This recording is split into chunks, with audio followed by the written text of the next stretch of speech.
তো এটা আমি যেটা এখন আমি যার বক্তব্য শুনলাম আমরা সবাই, এটা আমার আব্বাই, ইনি আমাকে জয়েন করেছিল। আজকে ইনার হাত ধরে আমাদের বড় অনেকগুলো আল্লাহ রহমতে টিমও হয়ে গেছে।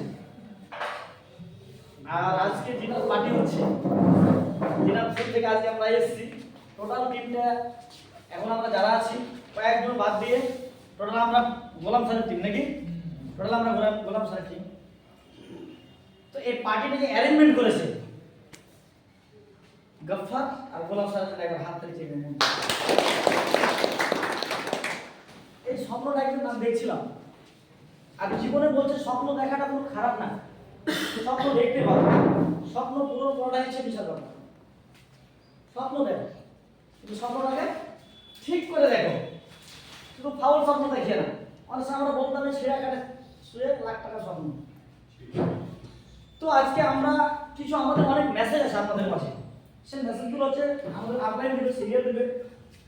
তো আমি কিছু কিছুটা টাচ করি।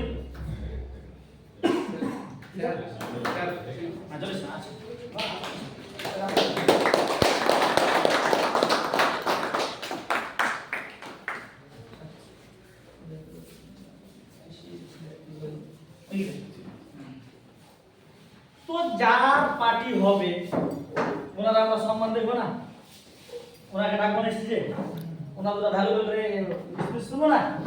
আর তারপরে আমরা আমাদের অনলাইন চলে এসেছে, আরো একটা আসছে আমাদের গাড়ি স্যার আসছে কি স্যার?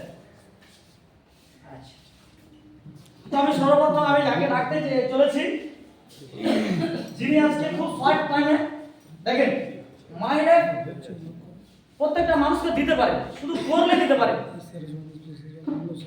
শর্ট টাইমে।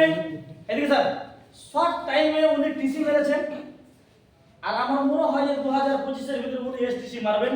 আমি ওই লেভেলের লোককে, ছেলেকে আমি ডাকতে চাইছি। আপনারা দেখতে চাইছেন? দেখতে চাইছেন? তো আমি স্টেজে ডাকার জন্য আমি প্রস্তুতি নিচ্ছি। ওইখানে স্টেজ গাফফার স্যার টিসি টিপ করে এটা তো গাফফার স্যারকে সম্মান করার জন্য টিসি এনাবাব তাকে আমি ডেকে নিব মঞ্চে। গাফফার স্যারকে যে সম্মান করো সবাই, পিক নিবা।